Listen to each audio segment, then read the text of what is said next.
to really ask yourself some hard questions. So we talked about emotional maturity. In some instances, maybe your partner has not found the words to say you are emotionally immature. You must be the one that takes stock. I think, thank you for the examples when she was saying, if you really loved me, this is what you would do. Is after all I've done for you, is that how you're going to repay me, or whatever you say? I think if you found yourself saying those words, I think it's your place now. Before your partner raises the flag, it's your time to say, hold on, do I maybe have and demonstrate some of these characters, some of these traits? So it's really quite important that we self-introspect. We have to spend time with self so that we can know who we are and what we prefer, so that even when we get into these relationships, there is a clear path and you can say, no, that is not something I will tolerate because I know myself, and therefore I will not go into this relationship, as it were. I also like what you said about the fact that people are not perfect. We are not perfect, and even when you go into a relationship, your partner may tolerate certain things that that should actually be fixed. But you see, the thing about a relationship is that eventually you get married and you have to introduce your partner to the family. And the family is like, we don't think we understand why he must beat you up for every time. So you may have grown a bigger heart to tolerate this behavior, but it doesn't mean that it's right. And I think that is what she was trying to get at, that you have to work at yourself and you have to really take the time, because that's what relationships are about. But with that said, I just want to now, I've just refreshed to see which are the burning questions. The first question says, what if the silent treatment is a way to not say anything that would upset and antagonize the partner? Is that still emotional maturity? She's giving me the mic. You're holding the mic. Yes, silent treatment is also emotional immaturity. So it's the same like if somebody spoke to you in a rude way and also you respond in a rude way. But with silent treatment, it's just, maybe we can call it passive aggressive. Because in silent treatment, your partner would want to engage, but your expression and how you are interacting with them, it will show that you are not impressed and you are not in a good space. What is supposed to be is maybe silence. Like there's a way when you gauge that my partner in this area of their lives, there's a bit of immaturity. You also extend grace and give space, but don't treat your partner according to their behavior, right? So what silent treatment does is that although it's silent, you are also treating your partner according to that behavior, according to that immaturity. So you are also responding in a way that is immature. So maturity then is that if I see that my partner is emotionally immature in this particular area, I take note of that. I extend grace, that I'm not treating them according to that area of their immaturity. I still extend love, I still extend respect and kindness, while I'm waiting for a better way to kind of either bring that issue or to raise a level of awareness. But we can't call that a silent treatment, because silent treatment is still another response of emotional immaturity. Yes. I was also going to add to that to say, the truth is, we often know in the middle of an argument, if your silent treatment is because you are blocking, so you are stonewalling to some extent because you don't want to engage, or if indeed you're staying quiet because the other person is fuming. So I think you always have to ask yourself, what am I doing in this instance? And that then answers, have you correctly applied the silence to try and wait on emotions to calm down before you speak. Because we all know if we are both going to speak when we're both outraged, a lot will be said and we will be, undoing a lot of good. As opposed to my being silent, someone's talking to me, yet I'm actually responding despite not saying something. Because that often happens. We have these, thoughts, or we literally are engaging, but not verbally engaging, and then they're doing it to provoke a certain outcome in the other. Yeah. Thank you. By the way, if you want to ask the question without Slido, you're still welcome to put your hand up. It's a cheat code for my question shall go first.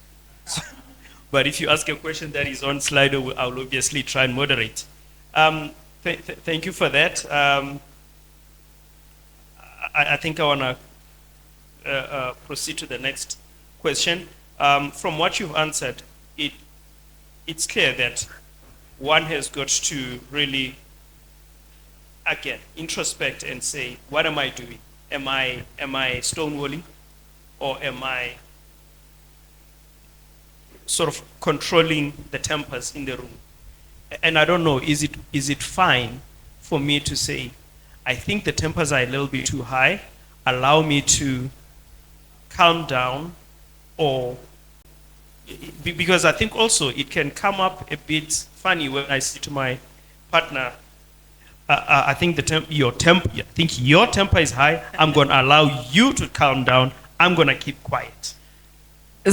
So again, I think what becomes important in our journey in relationships, my husband and I for years have always said it's amazing how just before the wedding we will run around for what we need for the photographs, what we need for the cake, what we'll need, but very few of us take the time to invest in activities or conferencing or seminars that build us. And the reason I'm saying that is to say, the same way we'll invest in a certain area we want to learn or grow in because we found ourselves lacking, right? It's the same way we ought to be investing in growing in our emotional maturity.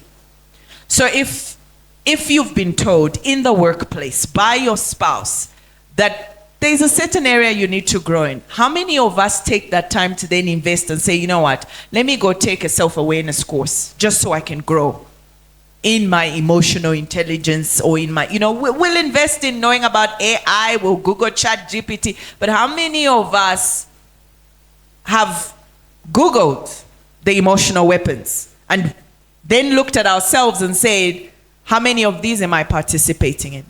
So there are opportunities to become emotionally literate if we invest and choose to go on that journey. So in that example you've given, I wouldn't say, I think you are too angry. It'll provoke him further. Rather say, considering how things are going and how heated things are, I think it's best we perhaps, take a step back and regroup when we're both calmer. As opposed to, I'm not going to talk to you because you're clearly here. Because now you're still pointing and you're detaching again when this is a journey you've agreed to walk on together. No, thank you for that. In one of our sessions, they have recommended that we take time to listen to podcasts about relationships and share those relationship podcasts among each other. So me and my wife are incredibly busy. So if I listen to a podcast and I particularly like something, I will post it and say, listen to minute number 7 to minute number 11, because the podcast is 45 minutes long. So she then knows where to gravitate towards. Just hint, hint. The next question says, how does one work on emotional maturity? I realize that some of us have worked in a little bit maybe after this was touched on, because I know we highlighted this. So, but I'll just allow you to maybe browse over those headliners on this matter. Not to labor maybe on the same point. I think to grow in emotional maturity, the first point is awareness, identifying areas in your life where you are emotionally mature as a person, and also identifying probably these emotional immaturity areas. What are they attached to? Are they coming from? Are you dealing with the level of insecurity? Is there a sense of rejection and worthiness and all these things, abandonment, all these things sometimes that can happen in our upbringing? Is it attached to the abuse that happened and you don't feel good about yourself? And whenever somebody speaks to you in a certain way that is almost going in the direction of helping you repair those areas, there's this outburst, which is more of a defense. So once you see, you are able to take that, the first two steps are very important, because then you'll be able to start first of all regulating yourself. That when you get triggered, you are able to regulate yourself. But further, adding to that question is that this is where we also seek external help. Where is there places, there are podcasts, are there materials that I can actually listen to that can help me? Or are there people that I need to actually forgive in my life that that are attached to some of the pain? So then you are able to also think through some of those things. But the biggest thing is that emotional maturity and growth it's not an event like what we have today. Today we have these events and we'll be done and gone. So don't put yourself in a state where like I need to be emotionally mature by tomorrow. You're going to get frustrated. Rather put yourself on a path of growth.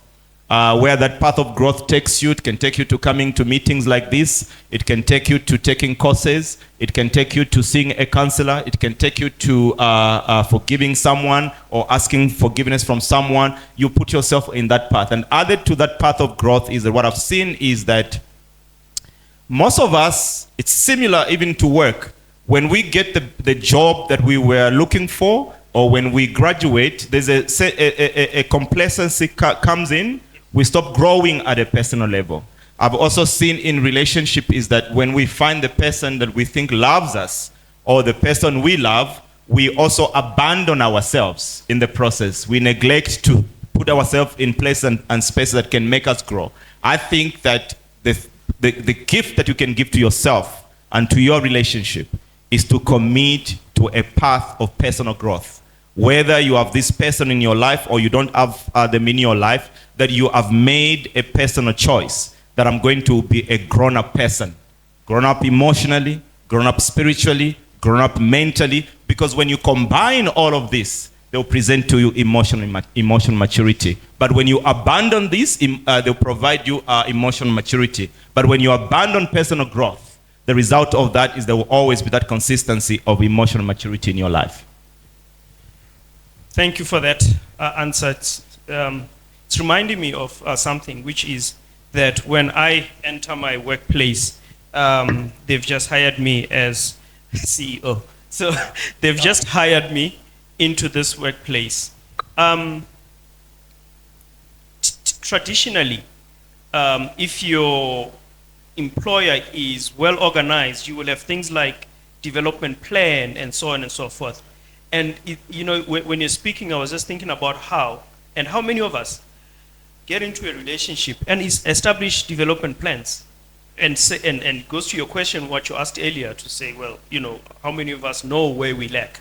So how many of us do that? And suppose you're even married, not just having started dating, you've married somebody. How many of us have sat down and thought, he allows me to, maybe use one of the emotional immaturity traits. He's allowed me grace to do that. But I know it's wrong, and I need to work on it.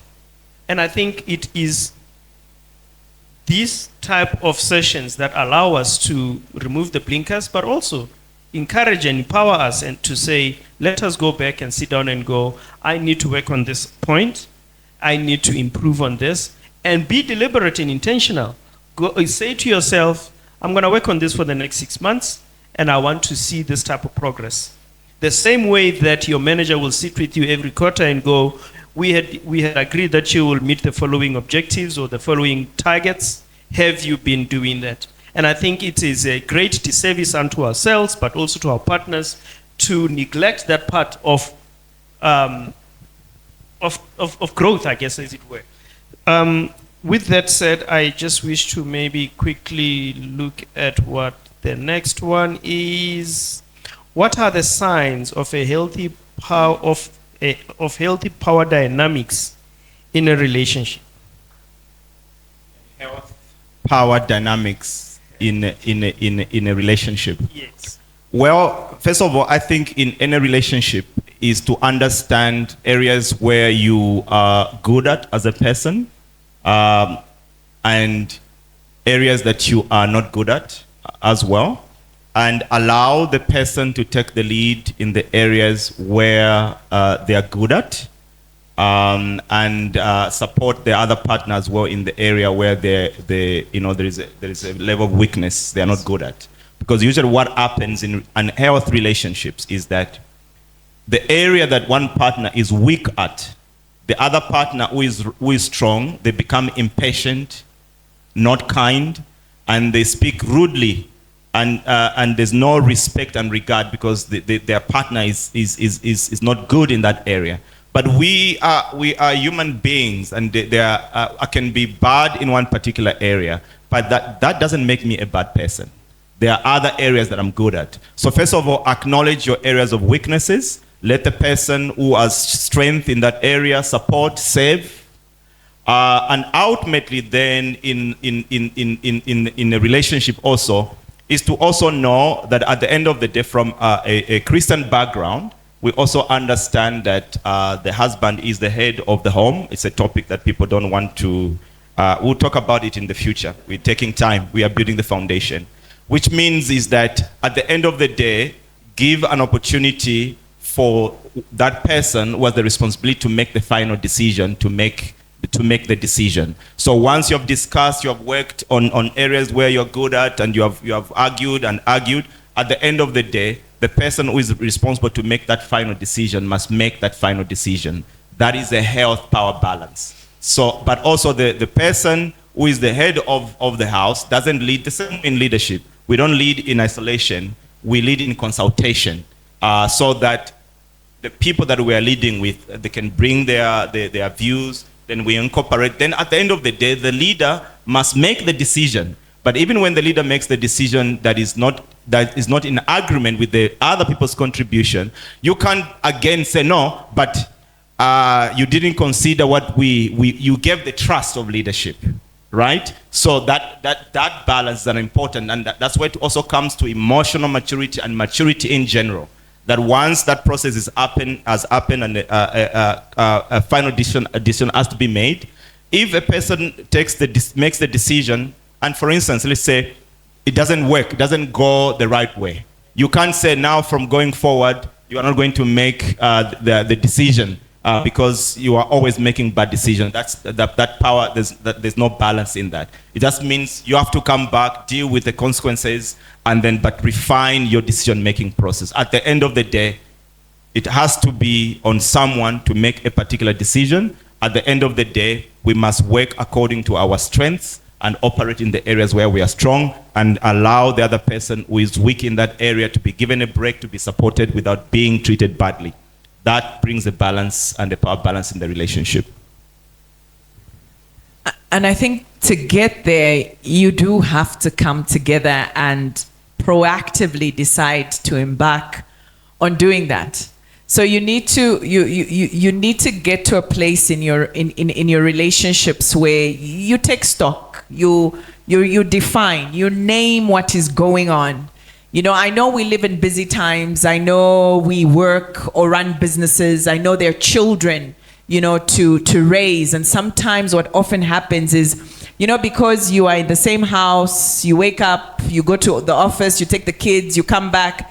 Sometimes we're not intentionally engaging in dialogue around where are we at. And you have to, I can't emphasize enough, you have to invest time.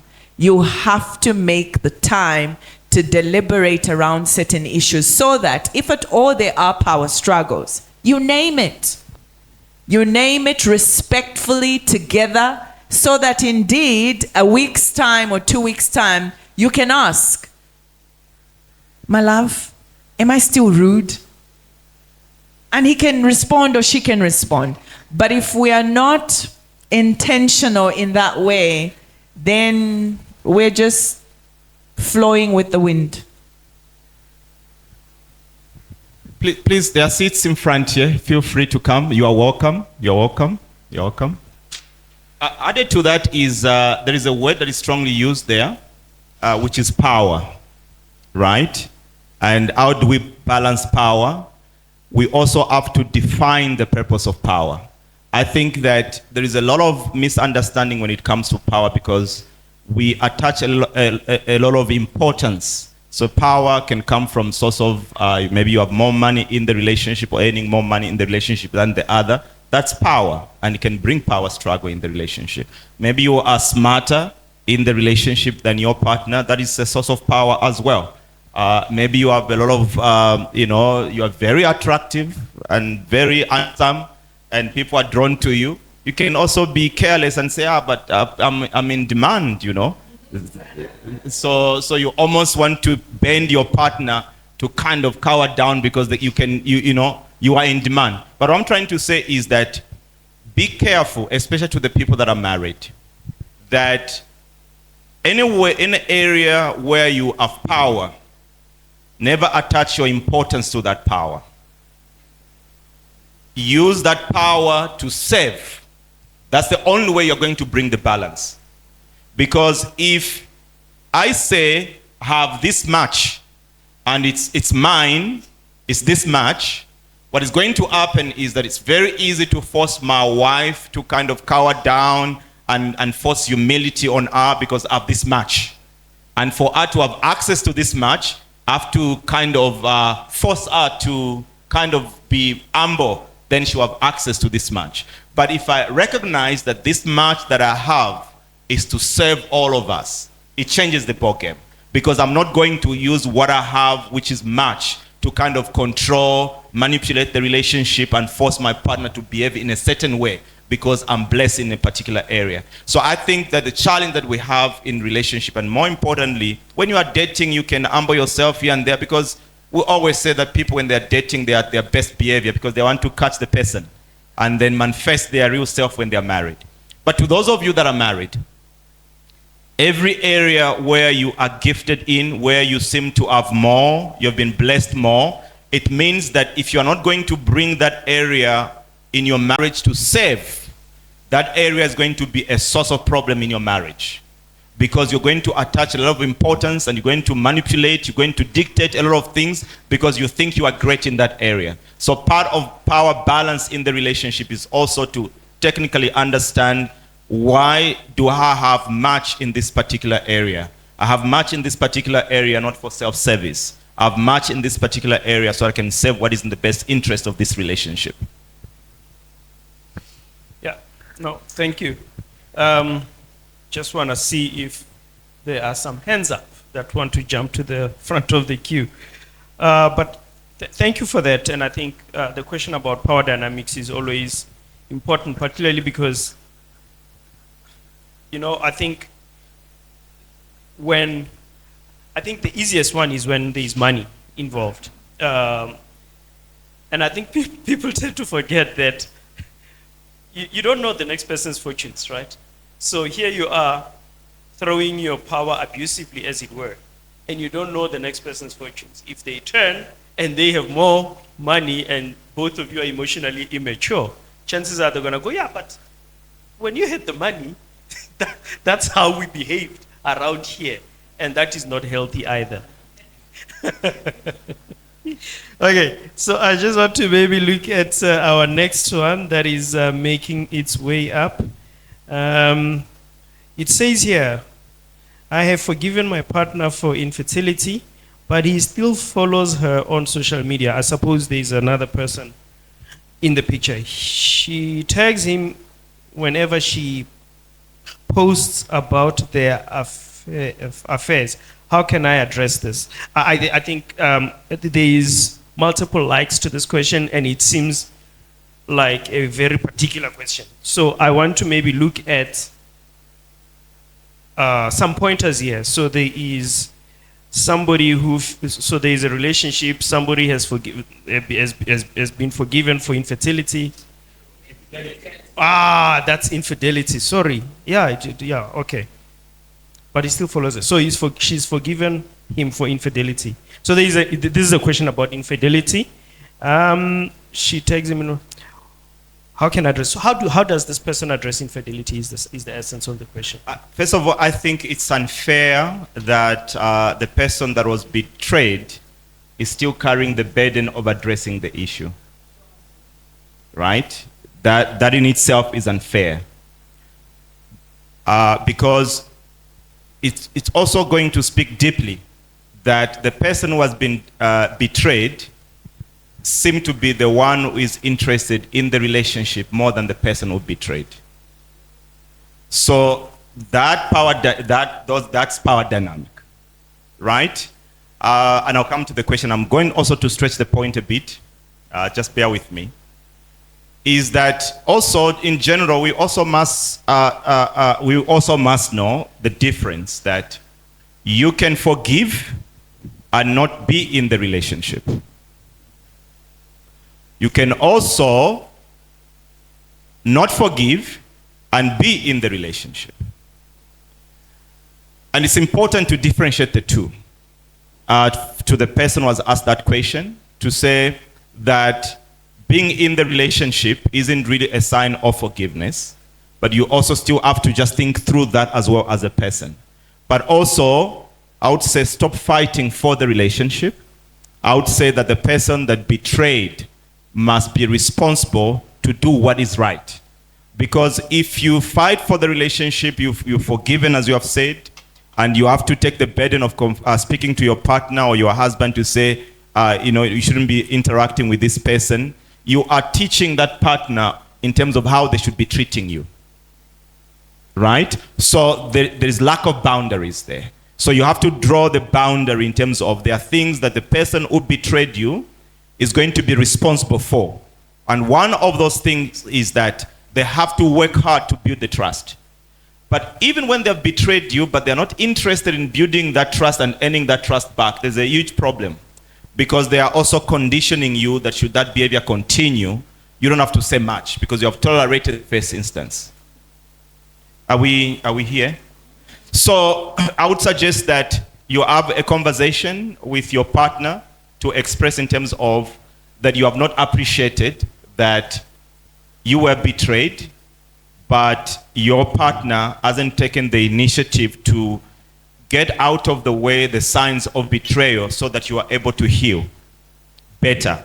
Because being in touch with the person that your partner slept with it's not respectful. It's not also not creating a platform to heal. So have a conversation that really speaks to that fact, and also lay out on the table your expectations going forward. To say, I think that if we are going to build this relationship or this marriage going forward, I would want you to continue demonstrating that you are worth my trust. I want you to continue demonstrating that there's accountability. I want you to continue communicating that you are committed to us. And it's by how you are interacting, including if the female or male, how you are interacting with the opposite sex. You lay that on the table, and you also check the reaction. If this person defends, they say it's nothing, they dismiss you, they even gaslight you, as my wife mentioned, and they say you are imagining these things, my experience shows that you may not engage further in that conversation because your partner is not ready to discuss, But my advice is that also prepare yourself that the relationship is not going to cross over. It's supposed to be as a health relationship. Yeah, that's really in a short what I can share. I think nothing to add to that. But an interesting question noted on Slido. So for everyone who's watching me on my phone, I'm also on Slido here, just noting your questions. What happens when we've both gone through passive aggression because of years of emotional immaturity and communication just feels like trauma? What do we do? Get help. Seek counsel. Sit in front of somebody who can mediate and walk a journey with you to begin unpacking what has happened so that you can together with a counselor, with a therapist, with a psychologist, begin to unearth and get on a journey to recovery. But we'll let the coach himself speak to that. I think a very important question. The thing about being in the relationship, guys, is that you offend each other. There will always be offense. And I think that if you are not prepared to be a forgiving person or forgiving one another, and your heart is not ready for that, maybe stay away a bit, right? I'm trying to say this, that stuff will happen in the relationship. But if you weigh that you are still together, even having gone through the things that you've gone through, that's a sign that you both wanted to actually work. I would suggest that instead of starting to deal with the big things that have happened, start to rebuild the friendship, right? And in building the friendship is that, go, whether it's, shared values or shared activities, watch a movie together, share jokes together, go out and do something together. You want to start building friendship first. Because in building friendship, you're going to awaken your mind and your emotion to actually begin to see value in each other, right? And what I've seen is that when you begin to see value in each other, there'll be more incentive to take bigger steps. And bigger steps would be, let's go and see a counselor, or bigger steps would be to say one of you, the bigger person on the particular day might choose, and they remember how rude they were 2 years ago, right? Instead of waiting for a counselor, you can say, you know what? When I reflect back last year or 2 years ago, I was a mean person. I was a rude person. Would you please forgive me? And I don't want to show up the way I've shown up in the past, right? And the other person is able to, take that and move forward. So I think that look for ways to rebuild the friendship, the thing that you used to do when you were, interacting in a nice way, friendly way. Start to do some of those activities. When you go on short holidays, don't discuss serious things. Go on a short break. Just talk about love, talk about being together. Don't bring about the things that you are bitter about, things that you're... Forget about those things. Build the friendship first, and then start to engage again in serious matter, and then be able also to speak to what my wife has done, then seek external help as well. Thank you. I was just reflecting on what you said earlier, and so I've been in my career for about 20 years, I think. One thing I know is that it's easier for me to apply for a job somewhere else and get it. It's a lot more harder to apply for a promotion inside, because they know I rock up at 9. They know that I leave at 3. They know this and that and all that. And I think what I'm learning from that experience is that when you are in a relationship and you've been with this person for so long, they do you wrong, or there is a requirement to move to the next stage, the other partner always, or may always say, well, I don't know. Let's see. They don't trust. They don't trust that you're going to mature and step over and show up, as it were. And I think That is that is something that is so interesting because sometimes they do actually show up, but you are holding on to where you've always perceived them to be, and they might just overtake you. Right. There is this question that says, I had a problem with my wife. It says here, she tempted out of marriage after I raised a red flag, which I noticed. I'm not sure if that word tempted was supposed to be, but Tapped out, maybe? tapped out, maybe, yes. So let's read it like that. I had a problem with my wife. She tapped out of our marriage after I raised a red flag, which I had noticed. She started avoiding me and spending more time with her friends. Yeah, there's no particular question. This is a comment, and I think the person wants to know, what do we do? Okay, so I know it's possibly frustrating, especially because if I read this well, you raised certain red flags, which you noticed in your wife, but the resultant reaction is avoidance and instead more time with friends. So that's clearly avoidance is also can also be a weapon that people use because they don't want to face themselves or face the music around what's going on. I think that's also another area where perhaps I would encourage try and re-engage. And again, if not successful, that's where mediation yet again becomes important. So, and sometimes mediation can also be calling on, a couple that knows both of you well, that you have trusted and have walked a journey with.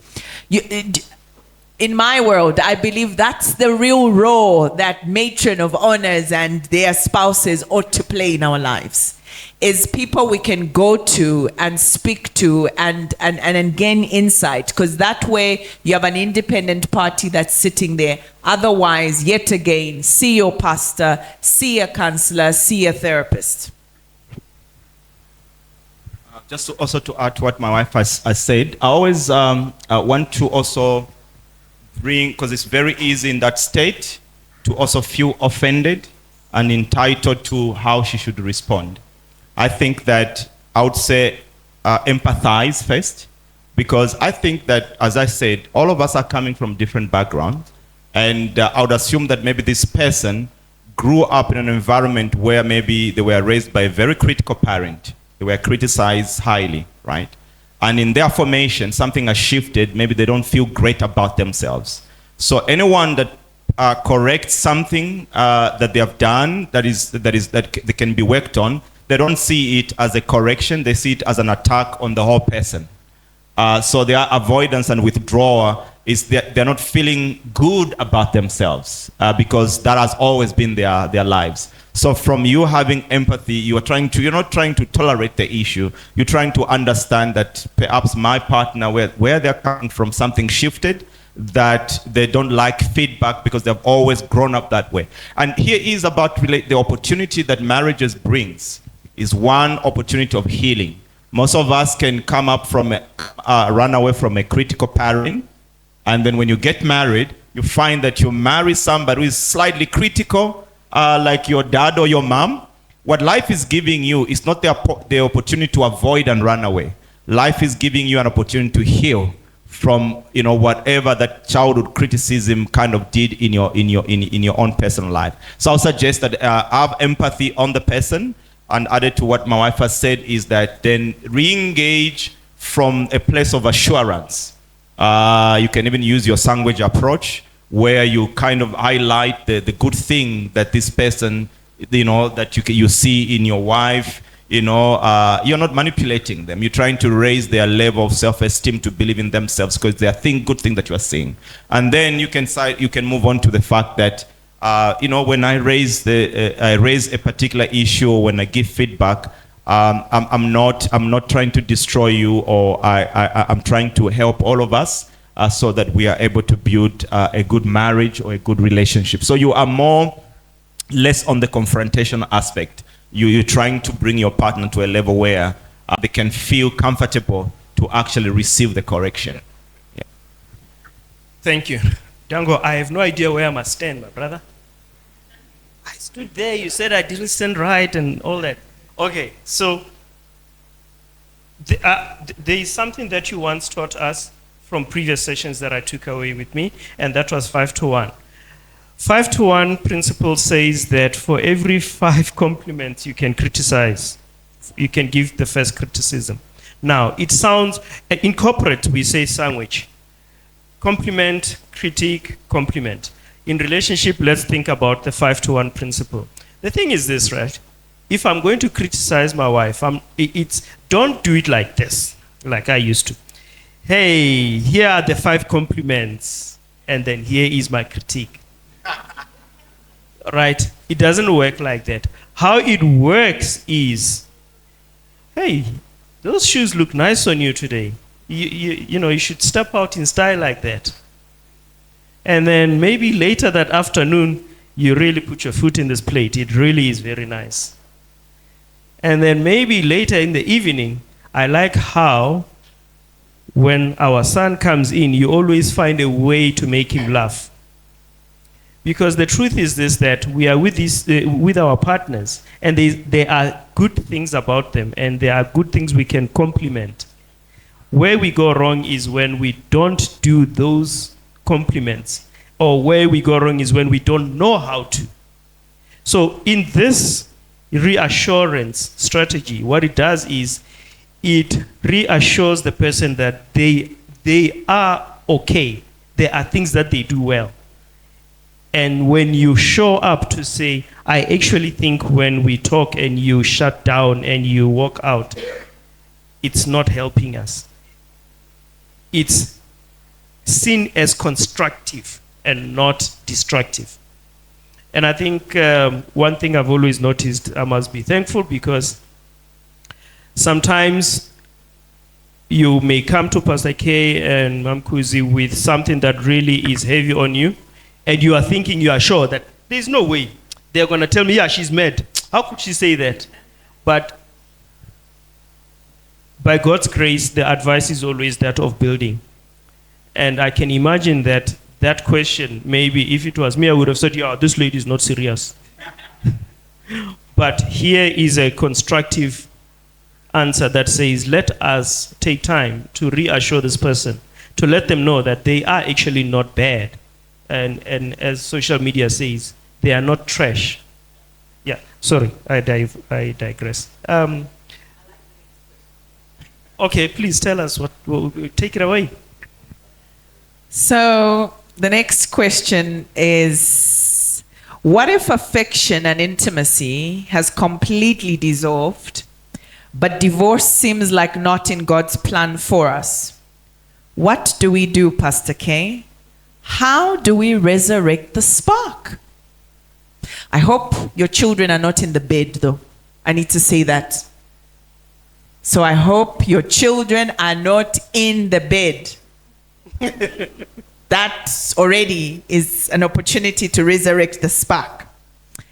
And I will let Pastor K answer. But I think sit down and again have an honest conversation around why you think the spark has died. I mentioned earlier that we so easily adapt to a routine in our lives, and we think we're still investing in our marriage when we're not, and all we're doing is becoming roommates, managing a child or children. So sit down and again define, okay, what did we do before that kept the spark alive that we can continue to do? Are you having date nights? And date nights doesn't always have to be, the expensive restaurant down the road. Date in the house, because it's actually healthy for the children to see that. Set time aside for both of you to navigate where are you at? What's happening in your world? What's happening in my world? Be intentional about setting that time aside so that, you know, even the children should know, no, today is Wednesday, mom and dad are going on their date. We can't interfere. We can't come up with drama. No, we cannot sleep in mom and dad's bed today. Well, they shouldn't really be sleeping in dad and mom's bed in the first place. And I'm sharing that example because it's one that I have been guilty of raising an only child. So it can impact our relationship. It can impact, you know, the spark. And you need to unpack why is this happening, and then so name it and then define how do we go forward. And yes, it calls for detailed discussion even in the area of intimacy. What do you like? How should I do things? Have those conversations. Let me also add to what my wife has said. I would want to give an assignment to the person who has asked the question. What I've seen in a situation like this is that there can be a lot of ego at play, where somebody is waiting for somebody to do something different. And in the waiting takes long. So what you need to do, the person that asked this question, is that ask yourself in the process of marriage, what is it that you have stopped doing? You know, towards your partner. And we're not talking about bills, those are standard. In terms of, you know, flowers, if it's flowers, if it's saving, used to save your partner when you guys got married, and because things are no longer working, you're no longer saving your partner.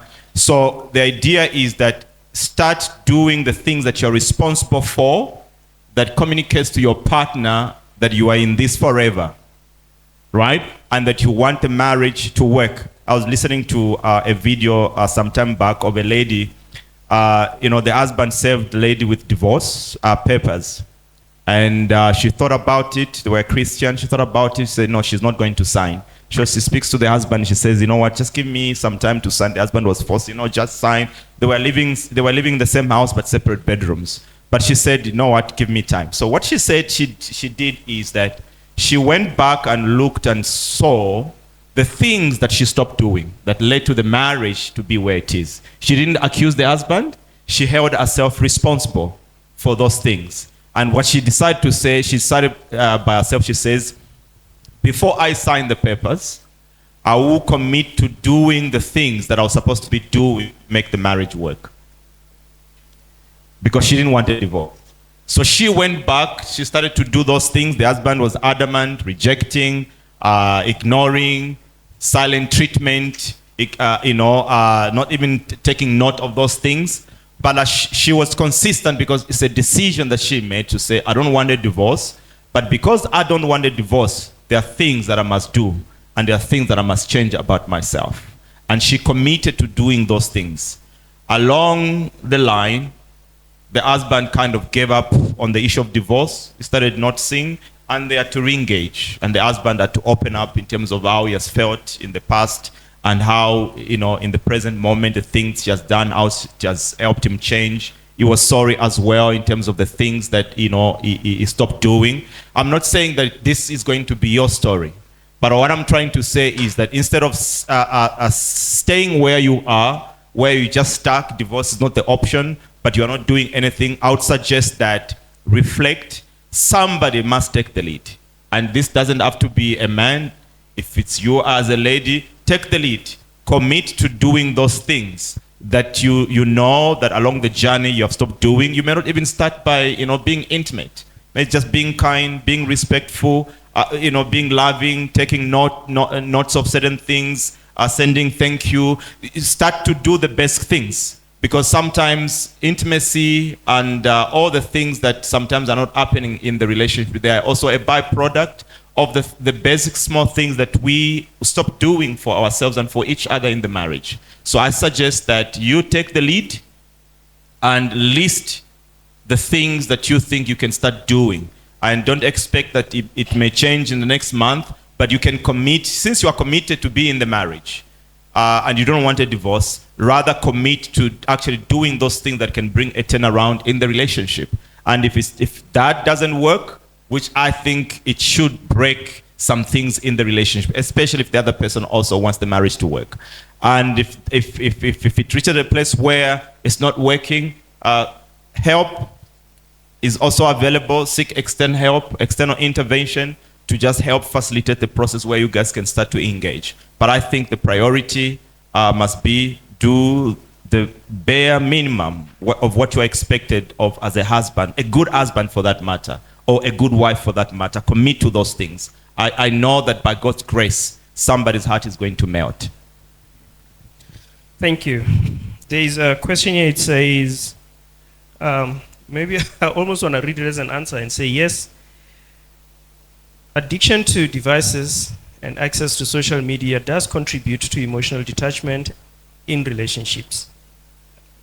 But it is a question. The person wants to know, does addiction, in your opinion, do you think addiction to devices and access to social media contributes to emotional detachment in relationships? And this is why we have these sessions, because if you take your advice, sorry, Dango, if you take your advice from Twitter, this is, what we are sharing here is contrary to that. But please, yes, go ahead. You know what the devices and social medias have done for us? They help us avoid the thing that we need to be confronting, So instead of avoiding, like I'm showing a person that I'm avoiding, I'm showing my wife I'm avoiding, I can pick up a gadget, but I'm just avoiding. And I can pretend to be busy. So yes, definitely the gadgets and the use of social media and the addiction that they bring into our lives kind of makes us fail to actually grow in intimacy as well, and to have deep conversation. They also increase our level of avoidance. So it takes longer to resolve conflicts as well. But apart from that point, to those you guys, Francis, who are in accounting or audits, the thing is about life is that if you talk about time, is that we all have 24 hours, right? That's 24 hours is given.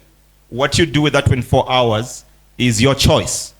But so if I dedicate that 24 hours to my phone and on social media, that's a choice, right? But what it's doing is taking away from what I should be dedicating that time to.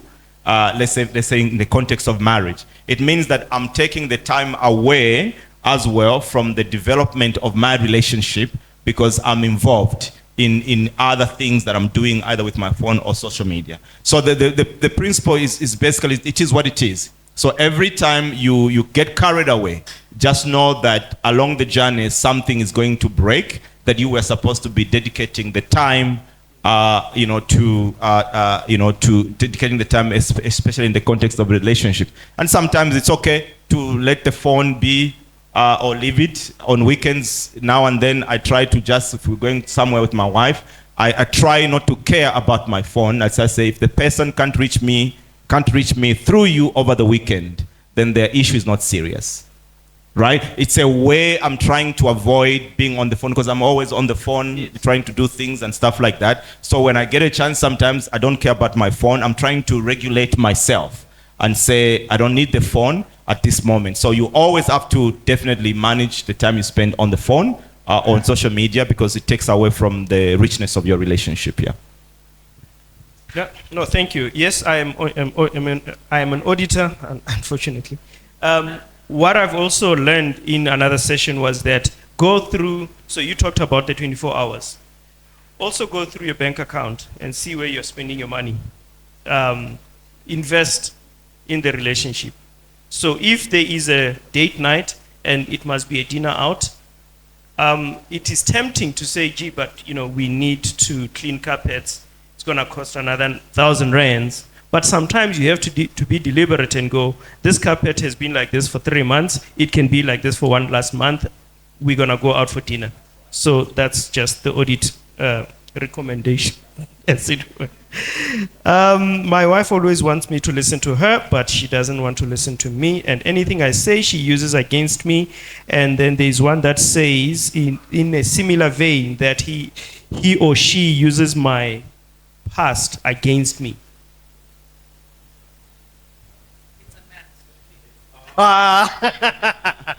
Yeah, I think I think to take back, it's the issue of lack of, usually people that are confrontational, by nature, they struggle with listening. Not all, but usually they struggle with listening and receiving feedback, but they are quick to confront the situation. I think, first of all, don't take it personal that your wife is like that to you alone, right? Or your husband is like that to you alone. See it as a behavior and as an issue that your wife needs to navigate, even if you are not you are not together in the marriage. She will have to navigate that issue. I would assume that even maybe criticism in the work environment should be very difficult to give to such kind of a person, because when you take the issue personal, you may find immature way to confront the issue. So if you see it that it's not just a personal issue, it's who my wife is, then you are able to separate yourself from the issue. Number two, it also means that if your wife can't listen to you, invite a third party, unfortunately, to speak to, first of all, a small issue of what I've seen usually, people that use either your negative past or the wrong things that you did. There is a level of low self-esteem in them that they're dealing with, that they want to use something big to demean the other person so that at least they can be at par or that person can be less. So that, first of all, the wife needs to find healing as a person. Added to that, you need a person that comes in to say, in a health relationship, when your partner speaks to you, tells you intimate things that happened to them in the past, they are giving you an opportunity for deeper connection in the relationship.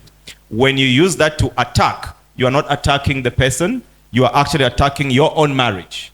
It means that that person will learn not to speak to you on a deeper level. You're going to have a very superficial relationship.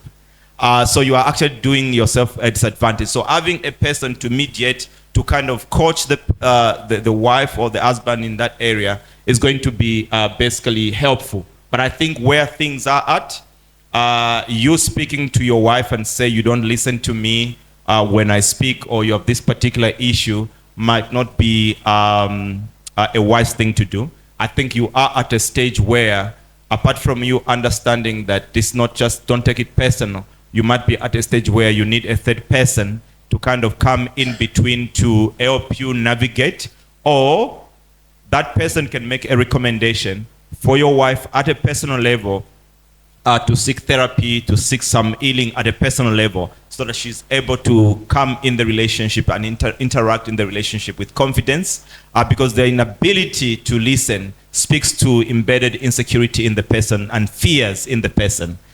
Because I think there could be also fear of rejection, fear of being left, being abandoned. So that inability to listen is a projection of defensiveness. So I would suggest that at where things are at, it's better to find a third person to mediate, and then help you recommend your wife or the husband to go and seek some help that can help heal them, so that at a personal level they can be comfortable to also listen to other people and get feedback. That's what I would say.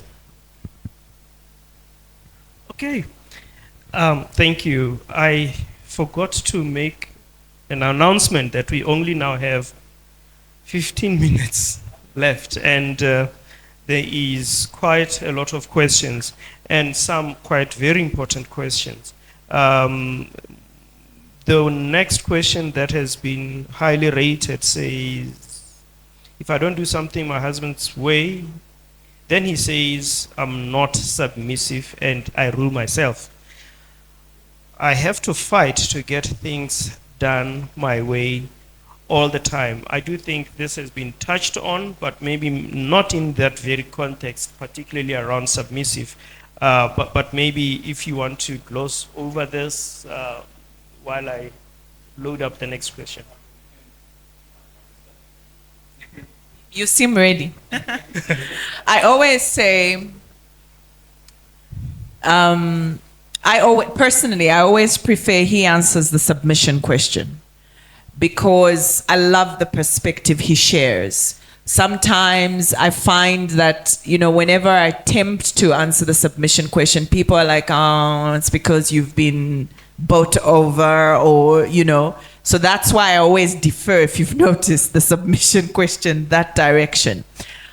But what I do want to pose to the person asking the question is, how respectful have you been in your engagement to your husband?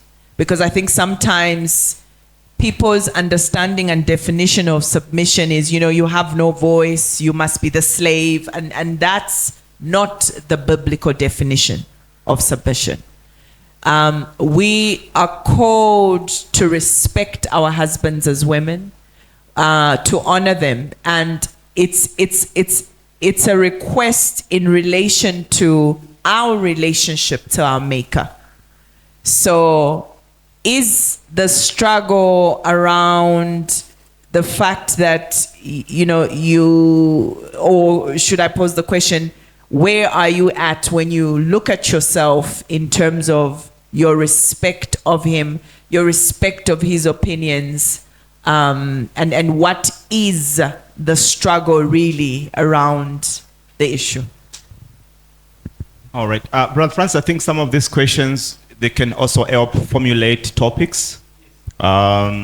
This question is a very deep question. And first, what I want to raise, I'll speak to the ladies or to the women, and then I'll speak to the man that is asking for submission. To those who are dating and you're not married, one of the things that the decision you can make is that date a person that you can willingly accept to be led.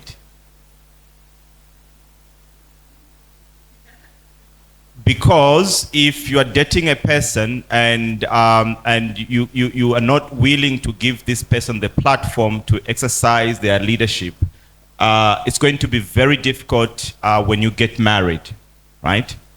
So it's very important to say when you are getting married, is the person, do I trust this person's leadership? Do I trust this person's judgment?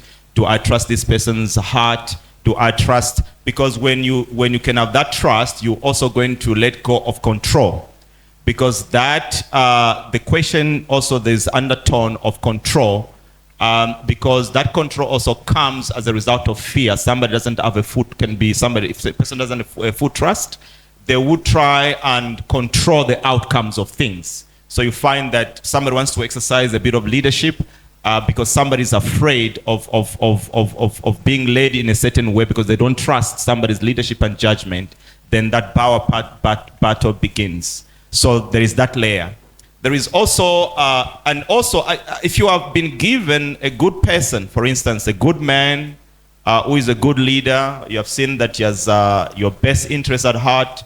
He will make mistakes in his judgment, but overall, this person cares about your well-being and the direction of where this relationship should be going.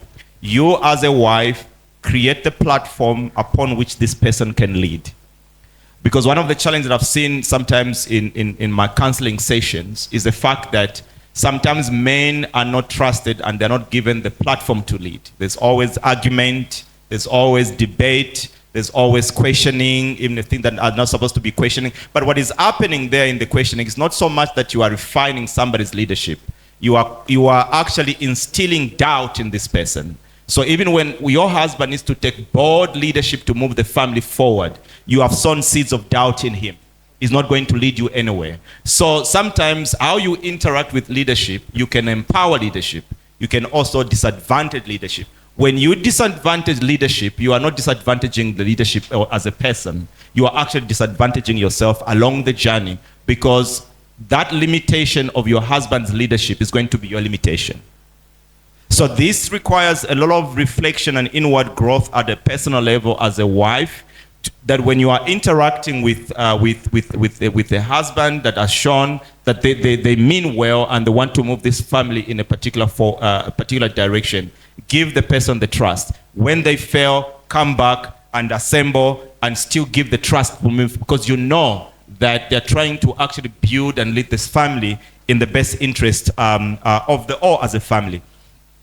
From a man, what I've seen generally also in leadership, if you are a leader and you keep on demanding submission, and your comeback is always about you're not submitting, or you people are not obeying me, you know, for us also are in charge. The issue is not the people that you are leading sometimes in that case, because that should be the last thing that you do and the last thing that you say. Actually, shouldn't be, a leader shouldn't actually speak more of his position and more of his power that speaks to desperation. It can also speak to the fact that you want to use your leadership to actually run away from accountability. So my suggestion that the moment you flout your leadership position, you are creating a platform for rebellion. You are creating a platform for someone not even to submit, because it's that usually comes with the sense that you want to coerce somebody to not question, not to ask, not to be held accountable, because you are the leader, and using accountability, using submission forces the person because they're afraid of what God will say. I would say that as a husband, don't use those cards of you are a leader, you are the head of the house, you must submit, you must follow. That's not leadership.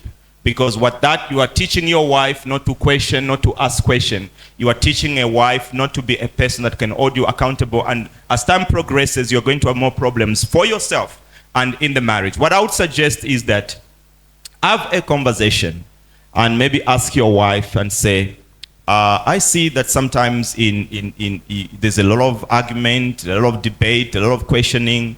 Is there a way that you would want me, are there areas that you would want me to work on so that I'm able to grow in my leadership? You are not accusing anyone, but it is tact in the approach, because you are also asking your wife to reflect, because in that, she may not just jump to say, yeah, no, you must do this, you must do. She's also going to, because she was not expecting that is going to be your approach. But if that becomes your approach, you are creating a platform to engage. Maybe she can say, okay, yeah, no, sometimes you don't consult, you don't consider me. Sometimes I'm just told we are going here and I was not informed and I must just follow. My suggestion is that when you think of something, come back, inform me, let me have my input, and ultimately the decision is going to lie. It's yours, but involve me. You consult. You know, the stakeholder consultation, isn't it? For us who are working you don't just do things. You consult. It's not because your idea is not great. It's not because you're not a great leader. You want to bring everyone on board so that when a decision is made, everyone is able to support, but also you are gauging where the conflict and where the resistance might come from. So I would suggest that instead of leaning more on your position and enforcing your position, get to consult your wife. Ask where you can work, what you can work on. And then you can also speak to the fact that, you know, sometimes I'm questioned too much, and that questioning sometimes affects my level of confidence and ability to lead. This is what I want for us, this is what I want for the family. In that engagement, you're going to find yourself, unless somebody is they're just stubborn and they don't care about where the marriage goes, and that then becomes their issue. There are things that person needs to resolve at a personal level for them to function in a marriage. Yep. Oh, thank you. I want to quickly run down to these two questions that I want to pose. That I believe that can be answered in one go. How much grace do we need to extend? I left a 1-year-old marriage due to overstretching emotionally and psychologically. Is there a comeback for such instances? And there's another question that says, in your experience, what are the few tricks that help both of you die to self and remember the big picture of marriage? When they actually go and ask and say, why is marriage important after all? Yeah. I'll start with the bigger picture question, the last question. I think the big problem that we make in making the marriage work is to place a demand on each other for the marriage to work. I believe that within ourselves, there's a lot of brokenness, there's a lot of growth that needs to happen. I think that for us, what we keep on working on is that this relationship of ours is not the main relationship, and it's not the most important relationship. And we do not submit to one another, and we are not the highest individuals that we want to honor and respect. At a personal level, we continue to make a decision to keep on growing towards God, towards becoming what God wants us to be, towards growing in our walk with Him.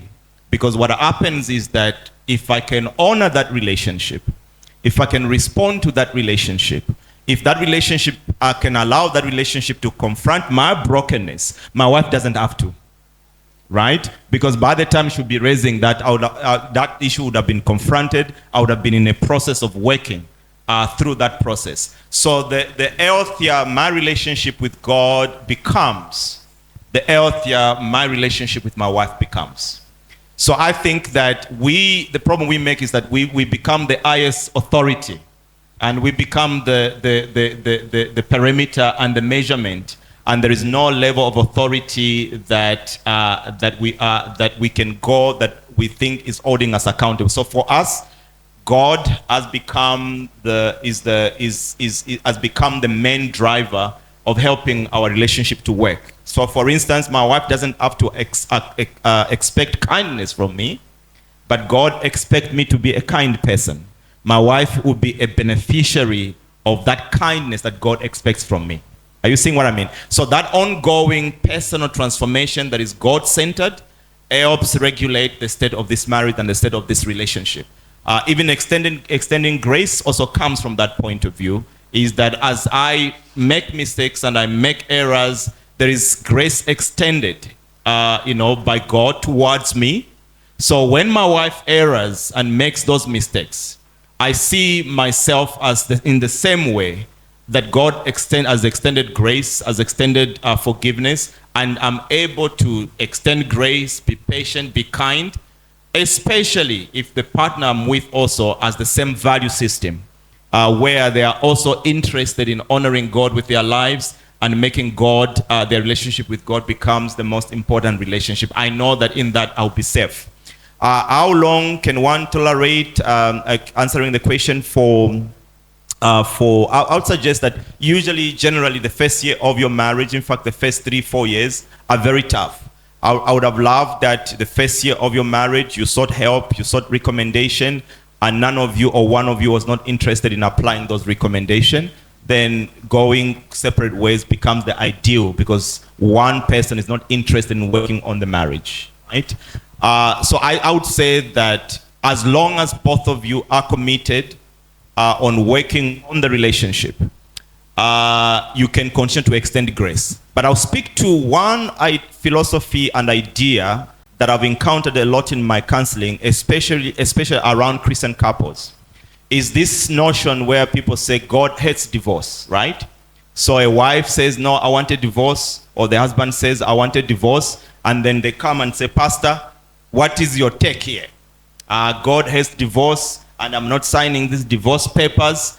But I always say that if you're done the right thing, you cannot even speak about divorce, right? Divorce is a byproduct of something that is fundamentally has gone wrong.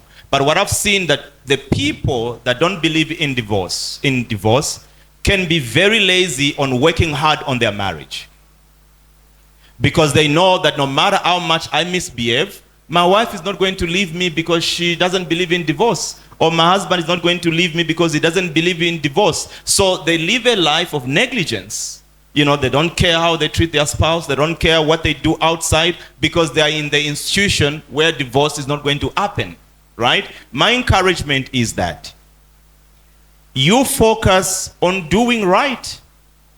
Focus on ensuring that the environment is created in which the marriage can work, right? And the divorce issue can't even be discussed. But if you are not interested in making the marriage work, it just means that you are actually interested in divorce. because you're not interested in making the thing that makes the marriage work. So you can't force somebody to be under the covering or the false pretense that we don't believe in divorce. If we don't believe in divorce, we do the things that makes the marriage work, that makes divorce not even be something that we think about. So I think that we ought to be focusing on what makes the marriage work, what would make us comfortable in the relationship, and the issues of thinking of divorce and not divorcing. We are not going to entertain those issues if we can focus more on the things actually that we need to be doing to make the marriage work. Added to that point, sorry, because I think I'm speaking to somebody. There are people, especially Christians, that because they say God said, you are my wife, or God showed them in the dream this is the person they are going to marry, they also think that the responsibility to make the marriage work becomes God's responsibility. So sometimes that we as Christians, especially Christians, we have to kind of refine our theology and how we think about certain things, is that God will bless you with the marriage, but God gives you the power and the responsibility to do the things that can make that marriage work. He provides the means, but you have to participate. You can't just get in there and think it's going to work by itself. I need not say more. Yes, come.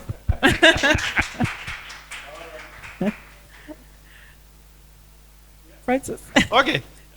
We are fresh out of time. There's just one question.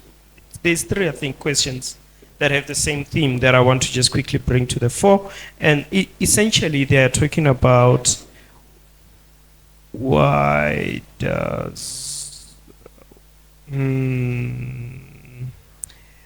Now I have lost the question, but the essence of it was, why is marriage sexless? Why? Why is marriage sexless? That's...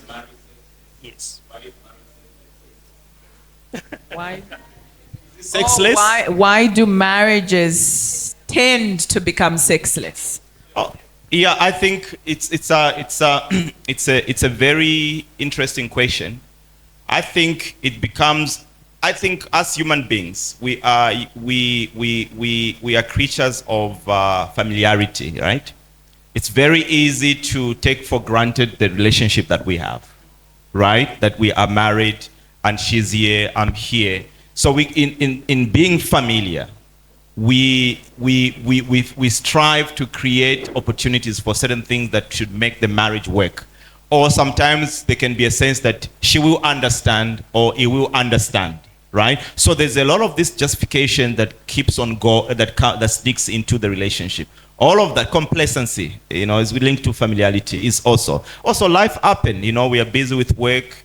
A child comes into the picture. There's justification because the energy can be directed to raising the child. But I think that above all of this thing that happens is that there is less also interaction that is at a personal level that is away from management of the house. So the running and the management of the house take precedence more than nurturing the relationship of individuals.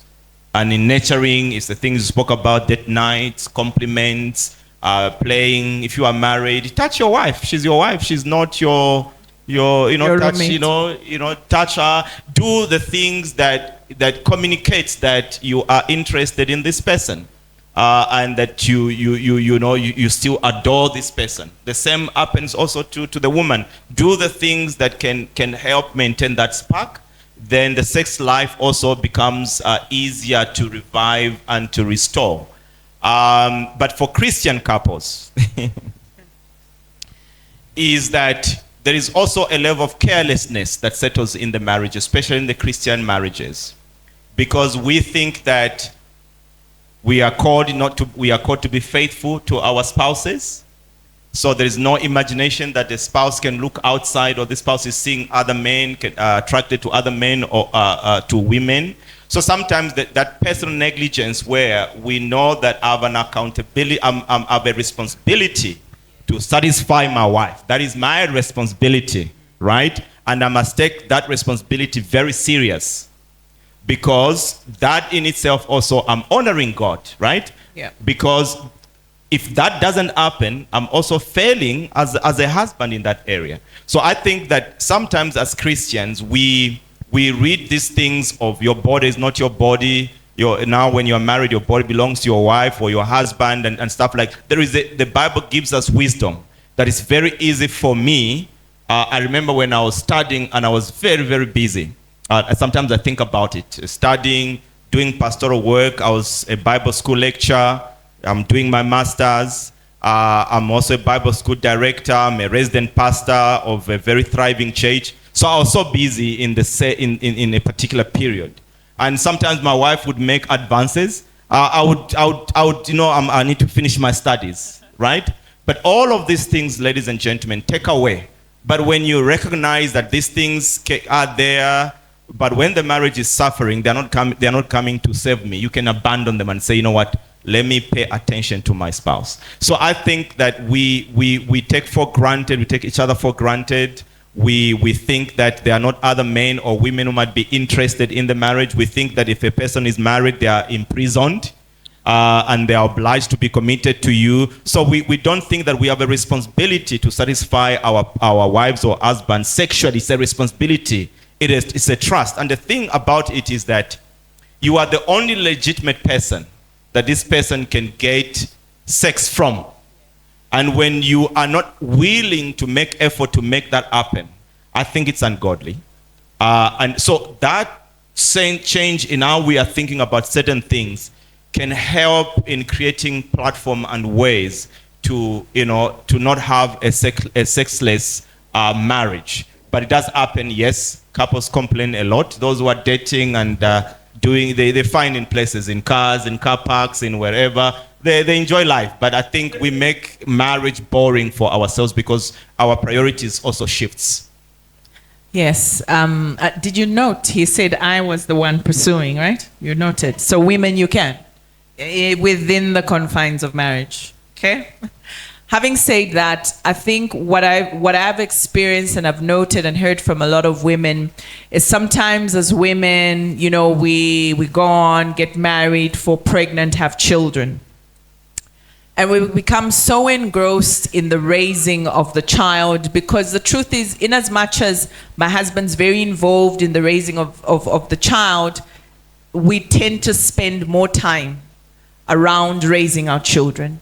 So a lot of us even get irritated when our husbands make advances towards us in that season, forgetting that he is a man, and yes, it's going to sound like I'm being lame, he has needs.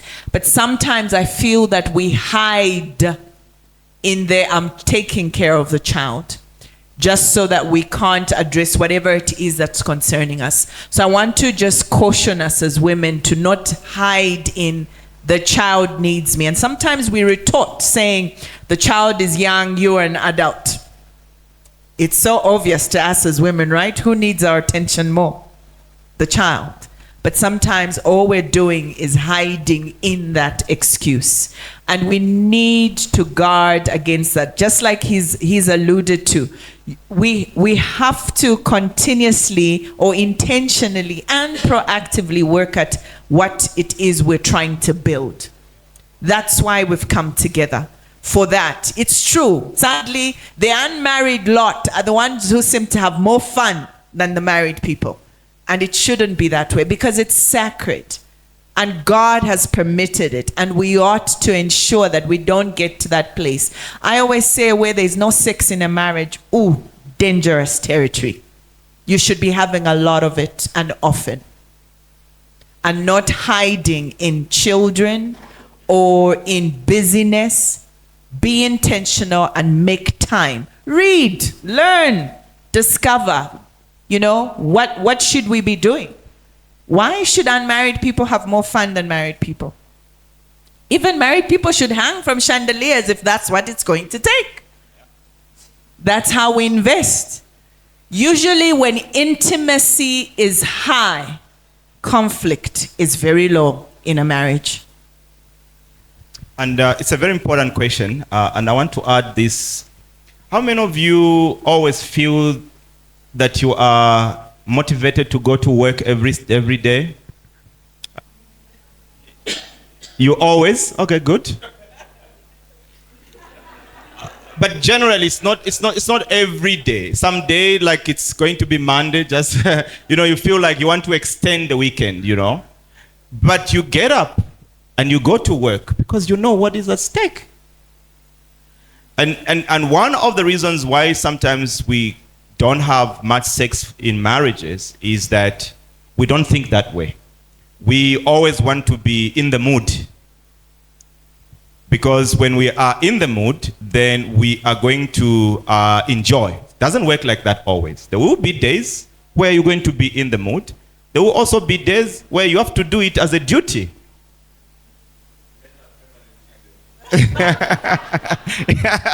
It says here. I beg to differ, sir. I beg to differ because sometimes the things people are eating, men aren't always. I've heard accounts. That's an addition I just wanted to make. Okay. So diet and things like that also contributes. Especially us ladies, we want to drink every slimming tea. Not every slimming tea is good. Some kill the libido. Yeah. No, it's okay. So I think what I'm trying to say is that teach yourself that the same way even when you're teaching on productivity is that we don't wait for motivation, right? You do what you need to do. Motivation comes when you are doing what you need to do. So even sex as a couple, don't get stuck in the dogma that you always are going to be in the mood as a husband or as a wife. No. There will be a time where one will be in the mood and you're not going to be in the mood. But when you are not in the mood, remember to do it as a duty. But the funny thing is that when you do it as a duty, it's going to be like in the decision of doing it. But once you are in it, you're going to enjoy it. Right? But ultimately what you are doing is that you are safeguarding that the marriage doesn't become sexless. Because if you're always waiting to be in the mood, to have an opportunity, it's not going to happen that way. Teach yourself that I'm going to be in the mood when we have started. The same way you teach yourself, let me go to work, and you go and work and you enjoy the day. That's how life. So things that are important in life usually, they are not appealing always. We always have to get ourselves to do them, but as we do them, then they build us, they give us the result that we are looking for. I think I'm going to speak for the women on this topic. Just so it doesn't come like what he's proposing is that you accept being, what's the word I'm looking for? Vandalized. No. And again, this is where I'm saying I think communication is key. It is true that there will be times you are not in the mood. But again, express it. Because maybe that's the night your partner needs to invest more in the foreplay to help you get into the mood. But again, it's conversation, it's communication. We should be able to talk about those sensitive, tough difficulties if we're going to build our marriages. Not just keep quiet and then you're not sure if you should have allowed him or not allowed him. You know what I mean? So. Or allowed her. Yes. Yes. Because sometimes it's the wife who wants, isn't Yes. it? Yeah. So I think that's a balance. It's both. Whether you are the man who wants or the wife who wants and you don't want, just have that in mind. And there's one person also who spoke deeply to this issue. They said that when your partner makes a move to approach you that they would want to be intimate, the subject isn't just about sex. It's a request for connection. It's a request to be chosen. It's a request to be seen. So it's not just a sexual act. It's more of being chosen, even in that moment. But usually what happens that when the sexless happens in the marriage, there is also a sense that gets created either by one person in the relationship, that either I'm not attractive, I'm not looking good enough, I'm not special enough to this person, or I'm not worthy. So all of these things gets into this person's mind. And they link to all the seasons they have been rejected whenever they made moves, right? So they link that to what they're feeling about themselves and what their partner actually perceives them. So to us who are married, it's to have that in mind, that your sexual intercourse in the relationship and accepting your husband and your wife, it's more than just the orgasms. It's also it carries a sense of being chosen, a sense of connection, a sense of being valued, a sense of being seen. And every time one gets rejected, all of that also is internalized in the person. This is why you find that people who are living in a relationship where there is less sex, they're very, very angry people in life. Yeah, it is true. Their mood swing, because emotionally they're not feeling good about themselves. And it's not because they're not good. It's because that lack of sex communicates that to them.